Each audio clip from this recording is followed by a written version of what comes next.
పరిస్థితి వస్తుంది. ఇక్కడుండే 2000 మంది ఇక్కడున్నారు.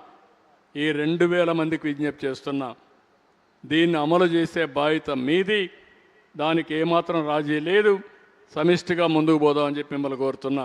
నెక్స్ట్, ఇక్కడ యోగాంధ్ర ఎగ్జాంపుల్ చెప్పాను. చాలా సంతోషం. వరల్డ్ బెస్ట్ రికార్డ్స్ అన్నీ మనకే వచ్చాయి. ఏదైతే మీరు చూస్తే 2 గిన్నిస్ వరల్డ్ రికార్డ్స్ వచ్చాయి. ఒకటి 3,01,000 మంది సింగిల్ లొకేషన్లో యోగా వేసింది ప్రపంచ చరిత్రలో మంది. ఇంత మునుపు 1.47 ఉంటే ఈసారి 3,01,000 మందితో రికార్డ్ బ్రేక్ చేశాం. మీ అందరి ముందరనే ఇప్పుడు అవార్డు కూడా తీసుకోబోతున్నాం.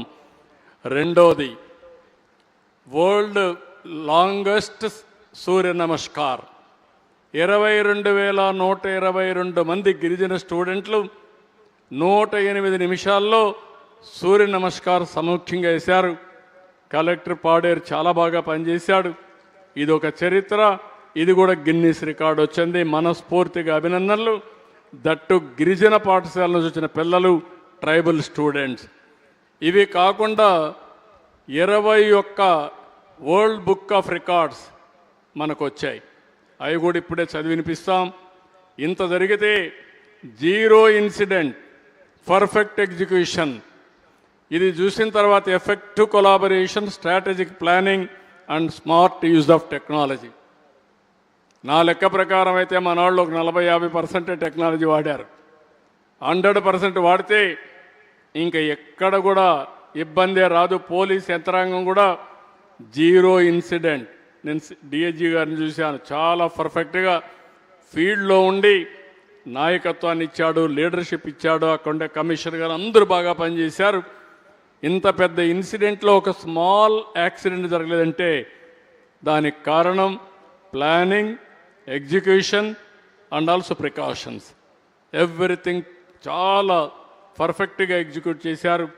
దీనికి కారకులైన మిమ్మల్ని అందరినీ పేరు పేరున మరొక్కసారి మనస్ఫూర్తిగా అభినందిస్తున్నా. ఏదైతే పిఎంఓ కూడా ఇది సాధ్యమా, తెల్లవారుతో వీలవుతుంది అనుకున్న తర్వాత వచ్చి చూసిన తర్వాత మాత్రం they are also very happy. We are all proud of you. Andhra made it. And also మీరు ఇక్కడ చూస్తే ఆ అవార్డ్స్ వచ్చినప్పుడు నేను పేరు చదువుతాం. ఏ అవార్డ్స్ వచ్చాయో అప్పుడు మీకు ఒక ఐడియా వస్తుంది. నెక్స్ట్, ఇక్కడ మిమ్మల్ని అందరినీ ఒకటే కోరుతున్నాను, అందరం కలిసి స్వర్ణ ఆంధ్రప్రదేశ్ కోసం పనిచేయాలి. నిర్దిష్టమైన లక్ష్యాలతో ముందుకు పోదాం. ఒక చరిత్ర క్రియేట్ చేద్దాం. Bureaucracy, lead with integrity and innovation. అనునిత్యం పాత రోజుల్లో మేము చేశాం అట్లనే చేస్తామంటే కుదరదు. మనం ఒక నూతనమైన ఆలోచన విధానంతో ముందుకు పోవాలి. వినూత్నంగా ఆలోచించాలి. కొత్త విధానంతో ముందుకు పోతే అది సాధ్యమవుతుంది. దానికి నాకు ఏమాత్రం అనుమానం లేదు. మొన్న చేసినటువంటి యోగా కూడా మన అధికార యంత్రాంగం, ప్రజాప్రతినిధులు సమైక్యంగా సమిష్టిగా పనిచేశారు. బ్రహ్మాండమైన రిజల్ట్స్ వచ్చాయి. పబ్లిక్ రిప్రజెంటేటివ్స్, ఎమ్మెల్యేలు, ఎంపీలు కోరుతున్నా, lead by example through your public policies or service. మీరు పెత్తందారి వ్యవస్థలో ఉంటే మనకు సాధ్యం కాదు. మీరు ఒక ఎగ్జాంపుల్గా తయారు కావాలి. మీరు అధికార యంత్రాంగంతో సమన్వయం చేసుకోవాలా, మీరు వాళ్ళు మీతో సమన్వయం చేయాలి. ఇద్దరూ కలిసిగానే పనిచేస్తే ఈ పబ్లిక్ గవర్నెన్స్లో సాధ్యం. ఆ విషయం కూడా మీరు గుర్తుపెట్టుకోవాల్సింది నేను కోరుతున్నా. గవర్నమెంట్ ఎంప్లాయీస్ అందరినీ deliver services efficiently by using technology. Citizens and private limited వీళ్ళందరూ కోరుతున్నాను, participate and co create wealth. ప్రజలు పార్టిసిపేట్ చేయాలి, ప్రైవేట్ సెక్టర్ కో క్రియేట్ చేయాలి వెల్త్ని. ఏదో ఇది గవర్నమెంటే బాధ్యత అనుకుంటే కుదరదు, అందరం కలిసి పనిచేయాలి. ఇక్కడ positive public perception survey feedback తెప్పిస్తున్నాం. కరెంట్లీ ఒక సంవత్సరం నుంచి 24 సర్వీసులు తెప్పించాం. ఐవీఆర్ఎస్, క్యూఆర్ కోడ్ సర్వేలు అన్నీ కండక్ట్ చేసి ఏ విధంగా కరెక్ట్గా వస్తుందో అనలైజ్ చేసుకుంటున్నాం. ప్రజలు యాస్పిరేషన్స్ ఏంటి, మనం ఎట్లా పనిచేస్తున్నాం, how to match their aspirations అని కూడా ఎప్పటికప్పుడు అధ్యయనం చేసుకుంటున్నాం. అందుకే ఎప్పుడు కూడా ఒక సుపరిపాలన ఉన్నప్పుడు ప్రజలకు కూడా ఆమోదయోగ్యంగా ఉండాలి. వాళ్ళ ఆలోచన విధానాన్ని కూడా మనం అర్థం చేసుకోవాలి. అందరంగానే కలిసి పనిచేసి సాధ్యం. అందుకని ఇవన్నీ కూడా చేస్తున్నాం.